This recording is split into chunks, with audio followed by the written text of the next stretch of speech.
Hey guys, welcome back to A Page in the Chapter, or welcome if you are new here. My name is Paige, and today we are going through my 2022 TBR.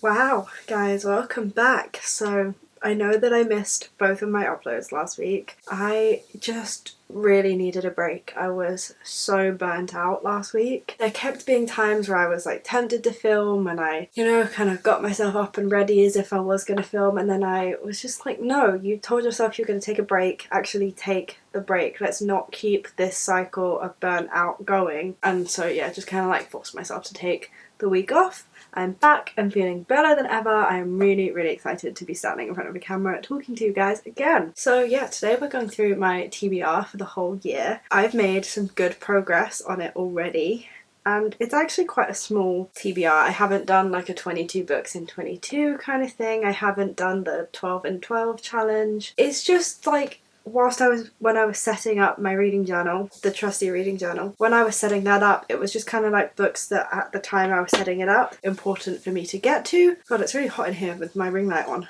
Whew. Yeah, it was just books that when I was setting it up came to mind straight away, of books that were really important for me to get to this year. So I'm just going to talk through these books with you today, even though it's a small list and it's really just a really random list as well, to be honest with you. So this is my last of like the yearly content.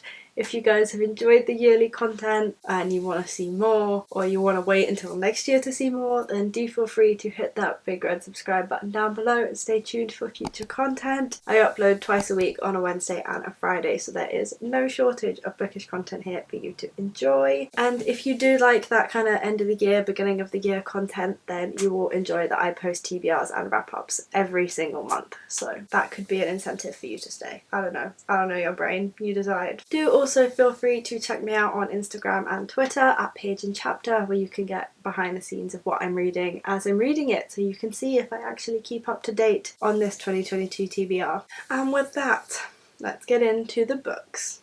So in my reading journal, my 2022 TBR, I haven't really finished designing it yet. I've got a little section at the bottom for goals, and the goals that I have in my reading journal are: read for enjoyment, not numbers, finish this journal, and continue uploading twice a week. So it's some nice and easy goals in here. And I've just got like pictures of the covers because I'm not the most creative person. Already I can see that one of these has changed, but that's fine. The first two books that I have on my 2022 TBR I've actually already read. They were the first two books that I read this year.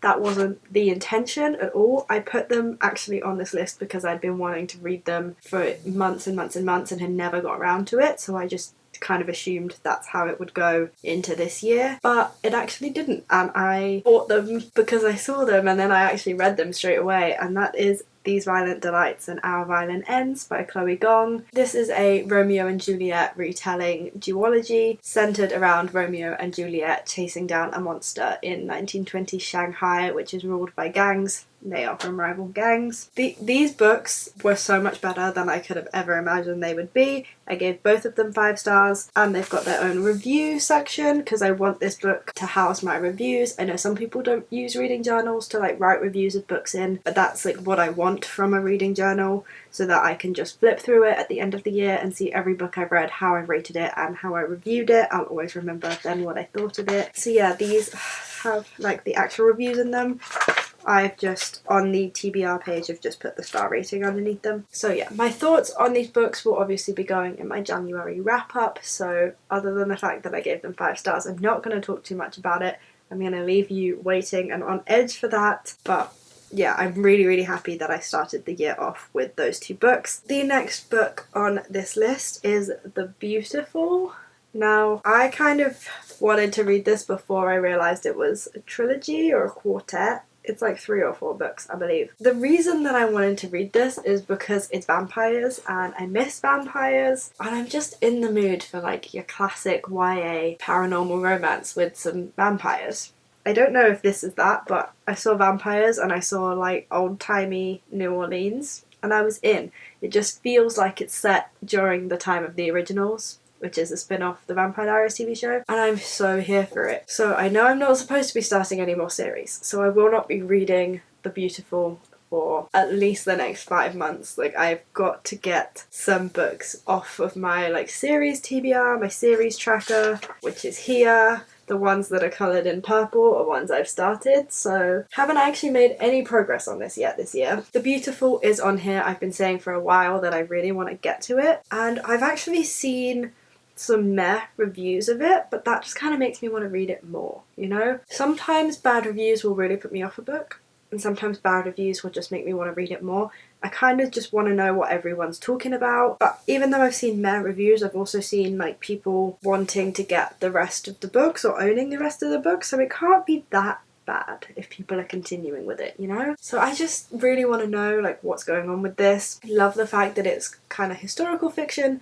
Love the fact that it's set in New Orleans. That's such a rich setting, and I just want to see more of it in books. Really want to get into this. So the next book that I really want to get to, and you may remember me talking about this in my books I wish I read in 2021 video, is Gideon the Ninth by Tasman Moyer. I have wanted to read this so many times. I have gone on the hunt for this book so many times, and I just cannot find it in bookstores at all. I've managed to one time that I went out looking for this book, Foyles had Harrow the Ninth, but they did not have Gideon, and it was so frustrating, and I've spent so long looking for it in stores now that it feels a bit like quitting to just give in and order it online. Plus, this series just keeps getting longer and longer. They've just announced Nona the Ninth, which is the third book. Who knows if there's going to be more. It's a series that I can't really commit to right now, so I'm gonna wait. And I don't really know a huge amount about it. I know that it's kind of centered around death, and I think the Grim Reaper, some kind of Grim Reaper-y type of situation. There's swords and there's death, and that is all I need to know. That is kind of all I'm really interested in. I love me a sword, I love me a dagger, and I love me some death. I really want to read this. I have only heard good things. I know Sylvie from the TBR Diaries is absolutely obsessed with this series. I trust her opinion, and then also one of my friends like outside of BookTube has read this book and absolutely adored it, so really want to get to this book this year. It just will be in the latter half of the year, I'm guessing. And then the next book that is on this list, I put on this list because I know if I didn't put it on this list I would never get to it and I would never finish off this series, and that is The Crown of Gilded Bones by Jennifer L. Armentrout. This is like the third book in the Kingdom of Flesh and Fire, you know, that whole series. I think there is a fourth book coming out, so this is not a trilogy. This book does not wrap up this series. There is another book coming out, but I just really want to get on top of this series. I want to keep reading them because I do find them enjoyable to read, even if I think objectively they're not fantastic. But I'm notoriously bad with series and making sure to pick up the next book. And especially with these books, they're just so big and daunting. It's going to take me most of the month to finish it, and then that's going to affect my stats and my wrap-up and how many books I get to talk about in my wrap-up. And I know I said I wasn't going to care about that this year, but I can't just switch off that part of my brain. So I have added this onto my 2022 TBR to force myself to read it and get to it this year. And then I will still be staying a little bit on top of things, at least, with that series. And I do want to know what happens. The last book ended on a bit of a cliffhanger. I'm interested to know where it goes. I'm just like low-key kind of dreading picking that up because it is going to be big. And so the next book is the one that I have actually changed already. So the book that I have on here is The House in the Cerulean Sea by TJ Cloon, and I may keep this. I talked about this in my Christmas book haul. When I was out shopping at Foyles, they had both The House in the Cerulean Sea and they had Under the Whispering Door by TJ Cloon.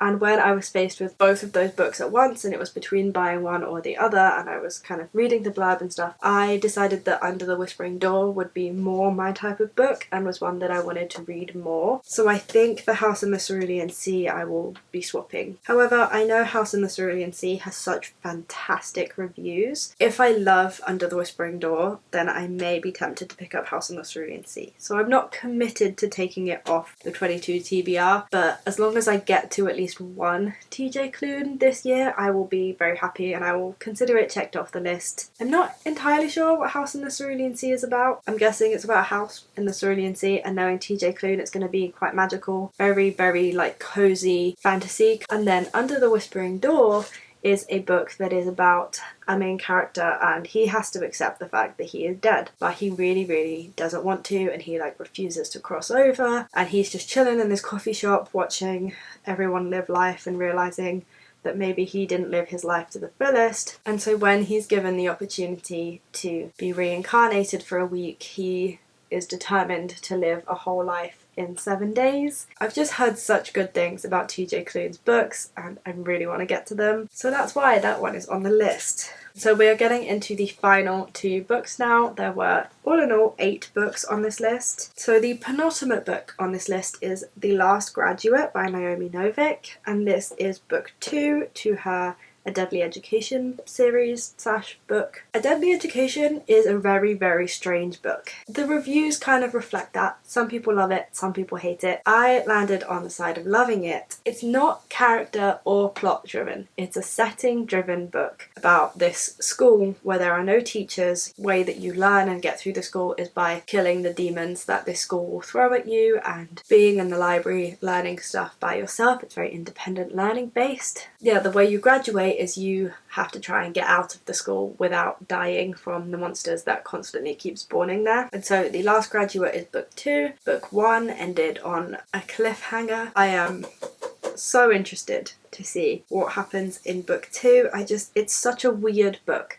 I've never read anything like it before, and I'm not a huge fan of other Naomi Novik books that I have read, but A Deadly Education just really, really worked for me. And so I do want to read The Last Graduate. I do want to continue with this series very, very much. So yeah, this book is on here because even though there's lots of series that I want to continue with, this is like a big priority book for me. That's just essentially the vibe of what I've put in the journal. Is just things that are extra priority over the other books that I've also said I want to get to. So yeah, I couldn't even tell you what The Last Graduate would be about.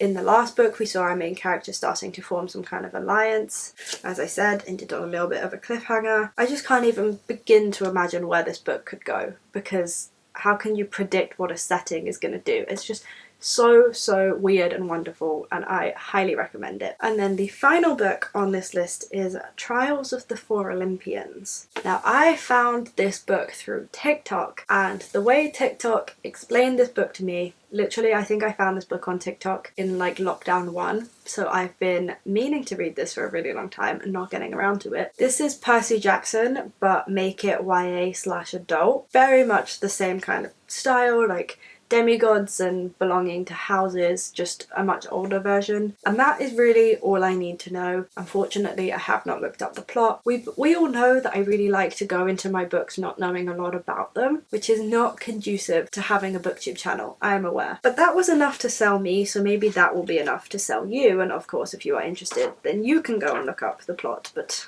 I'm not really interested in knowing, so I am very interested to get to this. I have been very into my Greek mythology lately. I've been reading the Penguin Book of Greek Myths. I've been reading A Touch of Darkness series, which is a Hades and Persephone romance. There's been a lot of Greek thrown at my brain, so maybe I'll need to take a little bit of a break before I read that, but I'm just so interested to get to it. If I didn't put it on here, I don't think I would ever buy it and get to it, because it's just not something that strikes me as something I would buy. And I think the problem is that no one is really talking about it, hasn't blown up, and the temptation when you're in the book community, or just when you subscribe and you watch or look at stuff in the book community, the temptation to only buy these big popular books that everyone else is talking about is so real. So getting myself to buy this one is just going to be difficult when there's so many other book advertisements that I am consuming whilst in this environment. Convincing myself to buy this is just going to be a little bit difficult, but that's why it's in the book. That's why we have the book. So yeah, this is not my most completed page. This is not the prettiest page that I've ever made, but it does the job, and I don't,